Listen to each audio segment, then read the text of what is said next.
अगर आप भी अपने आने वाले कल को लेकर चिंतित हैं तो ये कहानी आप आखिर तक ज़रूर सुनें। एक सेठ था, उसके पास बहुत संपत्ति थी। वह अपने कारोबार से बहुत ही संतुष्ट था। अचानक एक दिन उसने हिसाब लगाया तो पता चला कि वह संपत्ति उसके बच्चों तक के लिए ही काफ़ी होगी, लेकिन बच्चों के बच्चे का क्या होगा। इस विचार को आते ही सेठ भारी चिंता में डूब गया।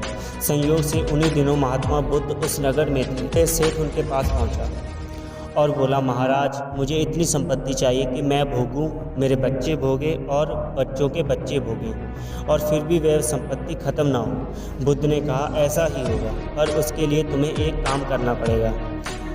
तुम्हारे घर के पास एक टूटी फूटी झोपड़ी में सास और बहू रहती है। कल उनके पास जाकर एक दिन के खाने जितना सीधा भोजन सामग्री दे आना, बस तुम्हारी इच्छा पूरी हो जाएगी। सेठ की खुशी का ठिकाना ना रहा। उसकी रात बड़ी मुश्किल से कटी। दिन निकलते सीधा भोजन की सामग्री लेकर उस झोपड़ी में पहुंचा।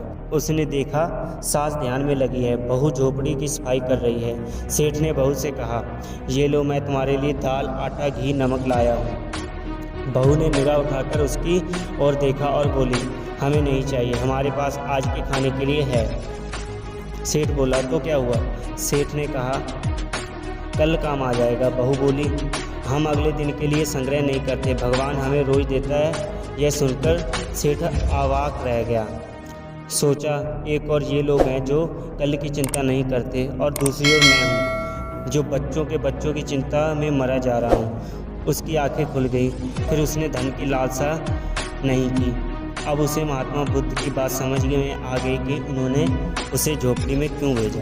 तो महात्मा बुद्ध की इस कहानी से हमें ये शिक्षा मिलती है कि हमें भी कभी कल की चिंता नहीं करनी चाहिए। हमें हमेशा आज में जीना चाहिए। हमें कल के बारे में सोचकर आज की खुशियों को नहीं दबाना चाहिए। तो आज की कहानी यहीं पर समाप्त होती है। हम आपको फिर से मिलेंगे एक और ऐसी न्यू कहानी को लेकर।